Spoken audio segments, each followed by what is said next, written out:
Hello, my audience. Mining Jake Allen Graham. My audience. Hello. This is a review of mine on. God damn it. Fuck. I swear I had an idea for a review for a movie. I just can't remember what movie it was at the moment. I know it was a Marvel movie, I think.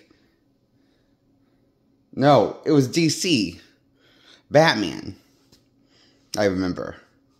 Now, it was the George Clooney Batman movie. I'm going to talk about that movie. I'm going to give it a 10 out of 10.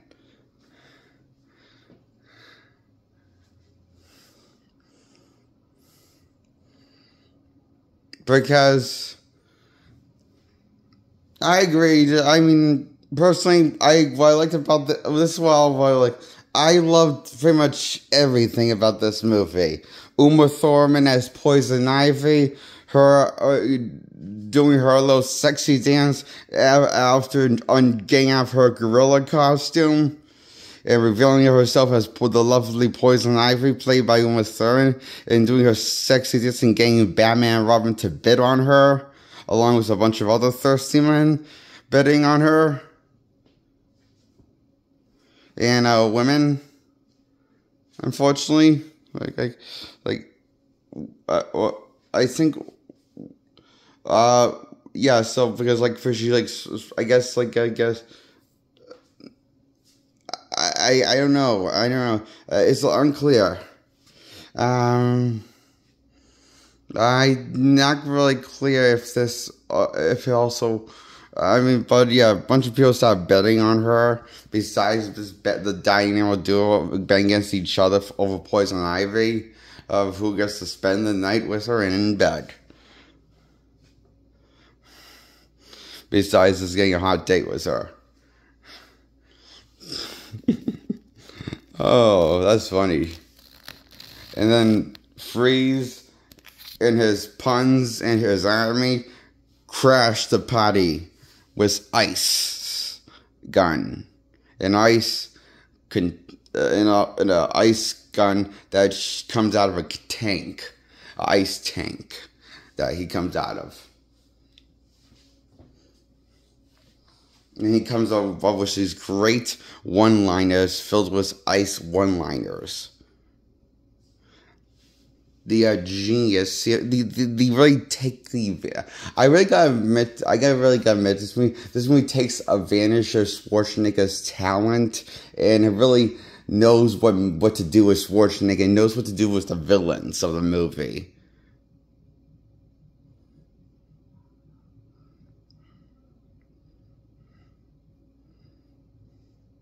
Except for maybe Bane.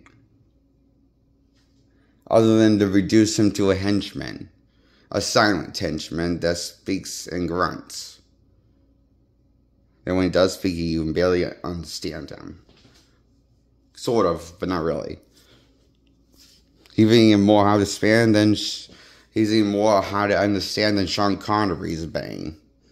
I mean, the Bane that sounds like a pregnant Sean Connery from the Dark Knight 2012 flick. Tom Hardy's Bane. He sounds pregnant Bane.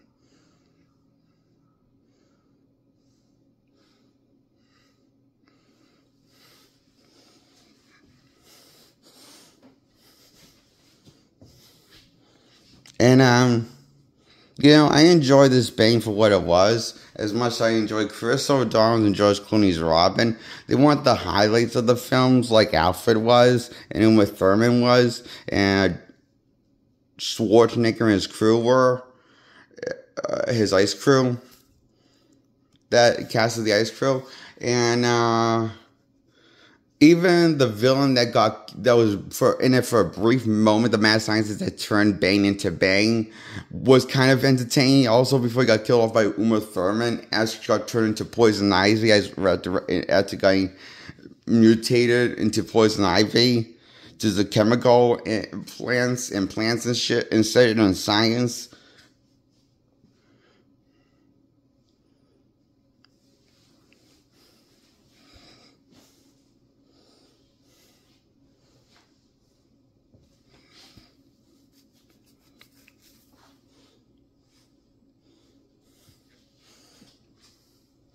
And another highlight of the film is Jim Gordon this time. He's reprising his role from the first three Batman installments, Batman 1989, and also Batman Returns he was in, and Batman Forever he was in as all the same Jim Gordon. And I enjoyed him. This is my favorite version of his Jim Gordon with the writing, because it treats him like the butt of a joke that fat, disgusting old man should be treated as a butt of a joke. Not saying all Jim Gordons, but this particular Jim Gordon that was created for the Burton movie. Since day one, I have hated him.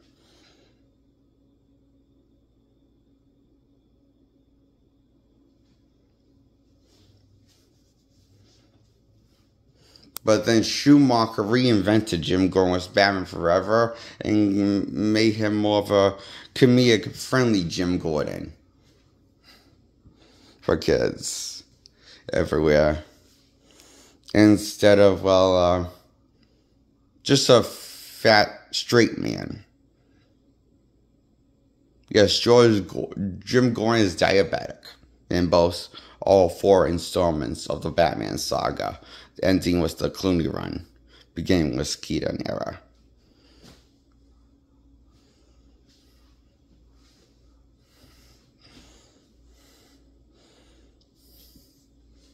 But this is the first Jim Gordon to ever sport the Jim Gordon mustache.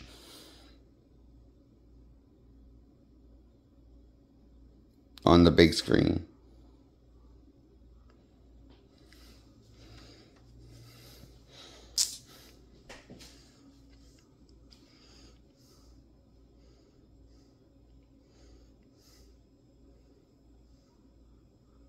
Gary Oldman was such a much better Jim Gordon with the Dark Knight trilogy, and so was the other Jim Gordon from Pattinson's movie.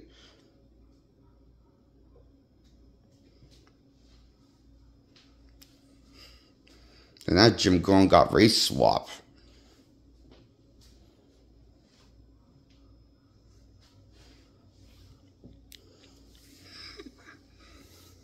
I was expecting to really bother me, but it didn't end up bothering me because the writing was so good with Jim Gordon in that movie.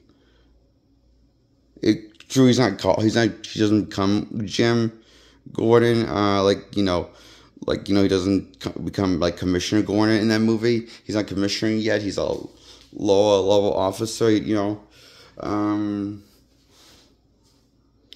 like, so, maybe he's going to be commissioner in the sequel of Pattinson Batman 2.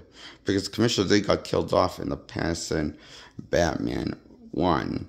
Because he was a corrupt cop. And so, spoiler for the Batman 2. The Robert Pattinson's Batman, if you haven't seen it yet, around 3 hours long. What was I talking about? Oh, yes. I enjoyed this Batman movie, 1997 Batman movie, Batman and Robin. It was a great popcorn movie, a 10 out of 10. It made me pee my pants with his laughter at times. Almost practically made me pee my pants, I mean to say. With his laughter and his self-aware humor.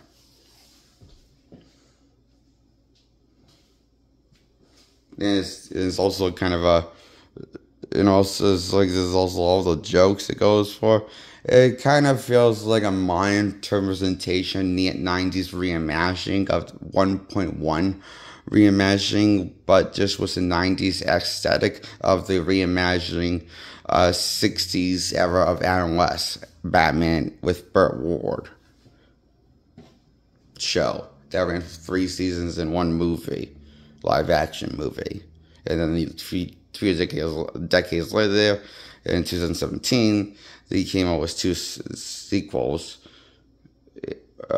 in 2016 and 17. got Burt Ward and was surprised the role as Batman and Robin. The reason why I'm bringing this up because wouldn't it be cool if they could have gotten Adam West to play George Clooney's Batman while he was still alive, and you know, like he would have been older, but you know, I think he could still play the White Knight as he likes to call Batman, his Batman.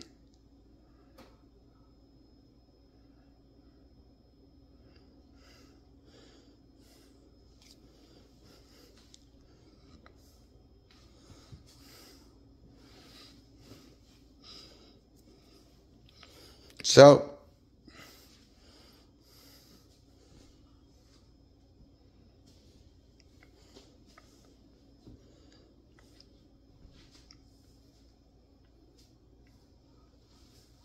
what I liked about Adam West's Batman era, he always felt like a hybrid of between Silver Age Batman and Golden Age Batman era.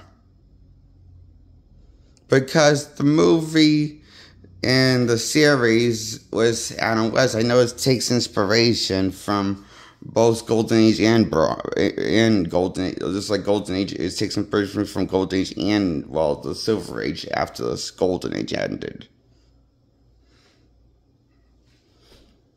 of DC Comics was Batman.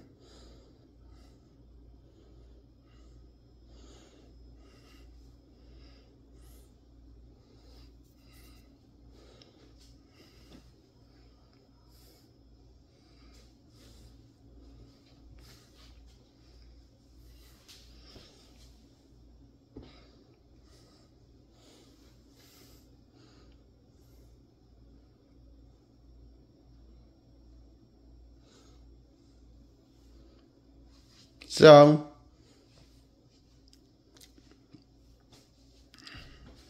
I enjoy also Batgirl, Barbara Gordon in the comics, also in the animated series, and known to be named as Barbara Gordon. But in this movie, she's named Barbara Pennyworth, been renamed for the 1997 flick. Batman and Robin was changed for the movie.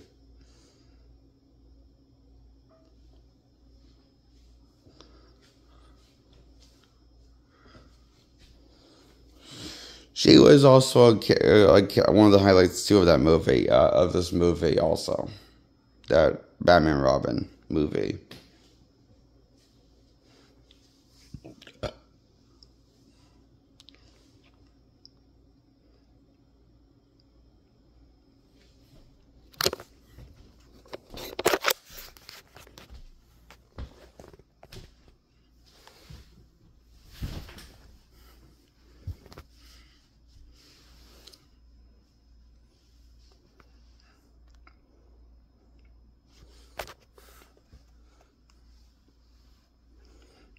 I give this Batman and Robin movie a 10 out of 10.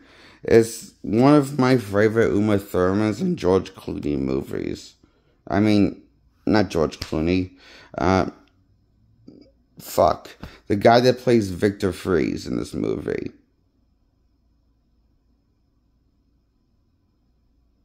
Fuck. Arnold Schwarzenegger.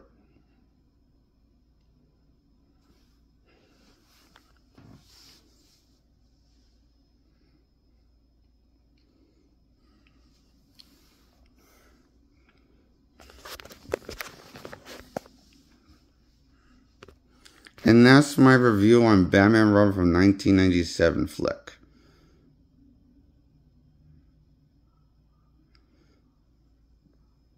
Okay.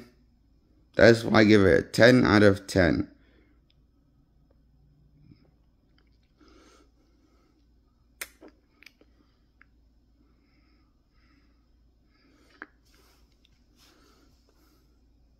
Now, I'm going to give something I never thought possible to give a 10 out of 10. But in my wiser, older age, I've come to appreciate this movie. Seth Rogen's Green Hornet flick. I'm giving that movie a 10 out of 10. It's one of Seth Rogen's best comedies. It says he has some of his sharpest writing and dirtiest humor in this movie. And his best jokes in this movie works into this movie. Sure, it's nothing like the Green Hornet we know and love. And in fact, Pitts and the Legacy's character by turning him into a butt of a joke. But that's besides the point. The point is that this is a popcorn movie. Just like all comic book movies, they're not meant to be taken seriously or odd films, or meant to be really quality writing. Doesn't have to have quality writing to make sense. As in, doesn't need to make sense because it's a comic book movie. It works for Marvel, it works for DC. Just like all comic book movies, you can't get away with it. And it says one of them.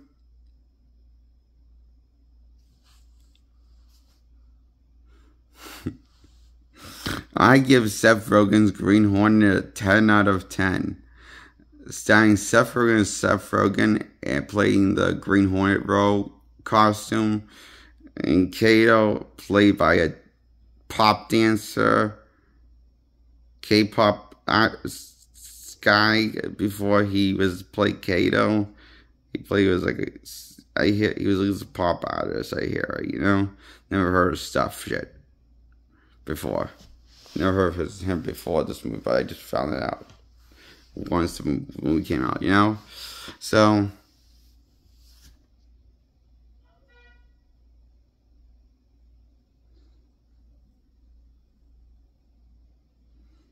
what's funny about this movie is that Green Hornet's a fucking crybaby because he fired Kato.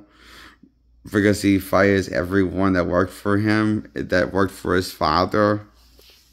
Related blood. He fired everyone, including the person that makes him coffee so it doesn't taste like normal black coffee. Because he doesn't drink coffee black.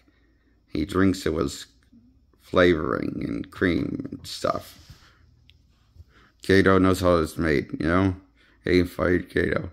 And, you know, I love how Kato completely opens up how he's just such a loser, asshole like his father. The Green Hornet is. The character that Seth Rogen plays in this movie, how he writes the character, Rhett Reeve. The secret writing of Green Hornet's identity. He is the most unlikable punching bag, but he's only slightly more likable than Robert Downey's Iron Man trilogy character. Wrote the trilogy of Iron Man. So that's something.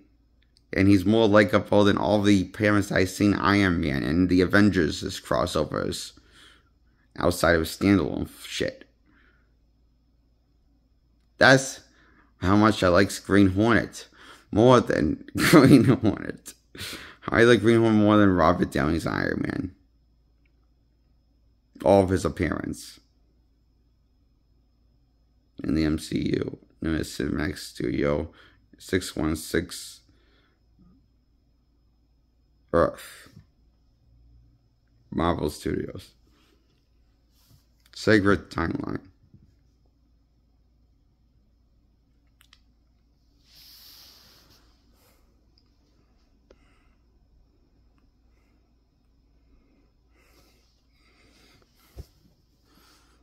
So,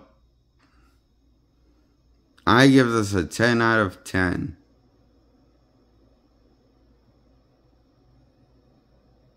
Seth Rogen's Green Hornet.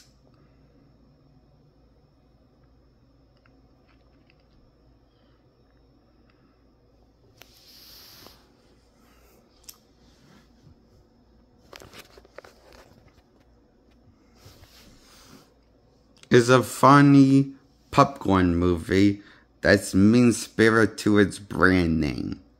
Just like the Scooby-Doo movies with Freddie Prinze Jr. that James Gunn whipped out of his ass. Inspiring. Yes.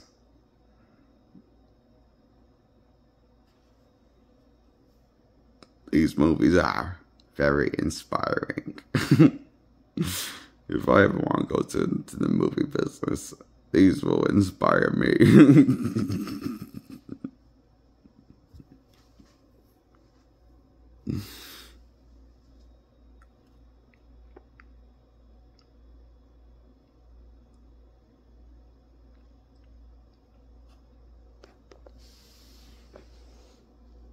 Now, I'm going to talk about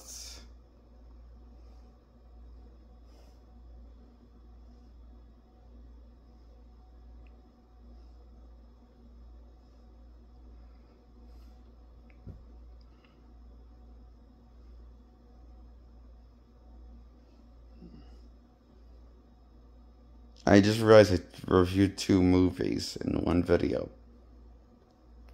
I think for now, that's it in this video.